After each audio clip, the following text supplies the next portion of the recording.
Hello అందరికీ ఈరోజైతే 1-2 మినిట్స్లో అండి ఈజీగా ఇంట్లో ఉన్న వాటితోనే ఈజీగా చేసుకోవచ్చు అండి. ఇది అటుకులతో ఒక రెసిపీ మన పిల్లలకి స్నాక్స్ లాగా. ఫస్ట్ అయితే ఒక కడాయి అయితే పెట్టేసుకోవాలి. అది బాగా వేడయ్యాక ఆయిల్ పోసేసుకోవాలండి. ఆయిల్ అయితే మరి డీప్ ఫ్రై లాగా ఎక్కువ కాకుండా కొంచెం మీడియంలో, అలానే కొంచెం కాదు, అలా అని చాలా ఎక్కువ కాదు, మామూలుగా. సో ఆయిల్ అయితే వేడెక్కుతుంది కదా, ఇందులో ఒక కప్పు పల్లీలు అయితే వేసుకున్నానండి. ఆయిల్ వేడెక్కకుండా పల్లీలు వేసేస్తే లోపలైతే అసలు వేగదు. సో ఇలాగా చూసారు కదా, మంచిగా పొంగు వచ్చేటట్టు బాగా వేగాలండి. క్రిస్పీగా ఉంటే అవి చల్లగా అయిపోతే బాగుంటాయి. సో ఇలా వేయించుకున్నాక పక్కకు తీసేసుకోవాలి. ఫస్ట్ అయితే పల్లీలు వేయించుకోవాలి. చూసారా ఇలాగా. కొందరు కాజు కూడా వేసుకుంటారు.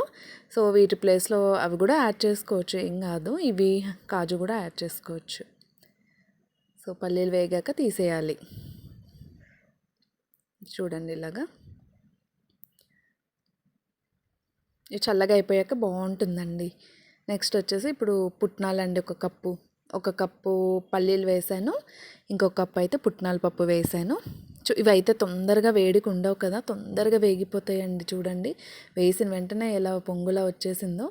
సో అందుకే తొందరగా తీసేసాను. అవి కూడా వేసేసారు. కొంచెం ఎక్కువసేపు అది పుట్నాల పప్పు ఉంచినా కూడా మాడిపోతుందండి. నెక్స్ట్ వచ్చేసి కొంచెం కరివేపాకు, వెల్లుల్లి అయితే దంచాను. ఒక 3-4 రెబ్బలు తీసుకొని నేనైతే దంచేసి రెండు కలిపి వేసాను. చూడండి అలాగా.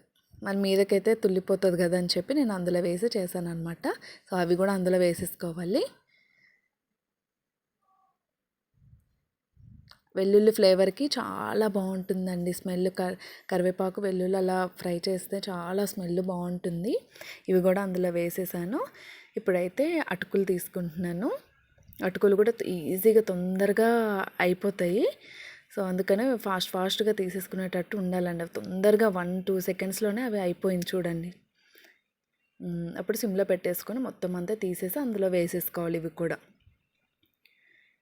మనం ఏం లేదా ఇంట్లో ఈజీగా అండి ఉన్న వాటితో అటుకులు, పల్లీలు, కొంచెం పుట్నాలు, వెల్లుల్లి, కరివేపాకు, అంతేనండి. ఇంట్లో ఉన్న వాటితోనే ఈజీగా పిల్లలు స్కూల్ నుంచి స్నాక్స్ ఏమైనా కావాలని అంటారు కదా, అలాగా మనం కూడా టైంపాస్లా కూర్చొని కూడా తినొచ్చు ఈజీగా. బాగుంటుందండి ఇవన్నీ అయితే అందులో వేసేసుకోవాలి. ఇవైతే చల్లగా అయిపోయాక క్రిస్పీగా బాగుంటుంది. దీంట్లో అయితే ఇగోండి అన్నీ కలిసినట్టు కలుపుకోవాలి. ఇందులో అయితే సాల్ట్ వేసాను. సాల్ట్, కారం. కొందరైతే మసాలా ఏదో వేసుకుంటారంట కొంచెము. నేనైతే మసాలా ఏం వేయలేదు, ఎప్పుడు వేయలేదు కాబట్టి కొంచెం కారము, సాల్ట్ అంతేనండి. ఇది మొత్తము కలిపేటట్టు ఇట్లా చేసుకోవాలి. అప్పుడే కదా మొత్తం కలిస్తే సాల్ట్, కారం అక్కడక్కడ ఉండకుండా మొత్తము కలిసేలాగా ఇలా చేసేసుకోవాలి. తర్వాత స్పూన్ పెట్టి కూడా మనము కలిపేసుకోవాలి మిక్స్ అయిపోయేటట్టు. సాల్ట్ మధ్యలో ఉండకుండా. అంతే అండి. ఈజీ అటుకులతోని ఇంట్లో ఉండే 3-4 వస్తువులతోనే ఇవి చేసుకోవచ్చు. అటుకుల మిక్చర్ అంటారు కదా, అది మీరు కూడా ట్రై చేయండి, బాగుంటుంది. మీకు ట్రై చేయండి. ఓకే, వీడియో నచ్చితే కామెంట్ చేయండి, లైక్ చేయండి, సబ్స్క్రైబ్ కూడా చేసుకోండి. Okay, bye.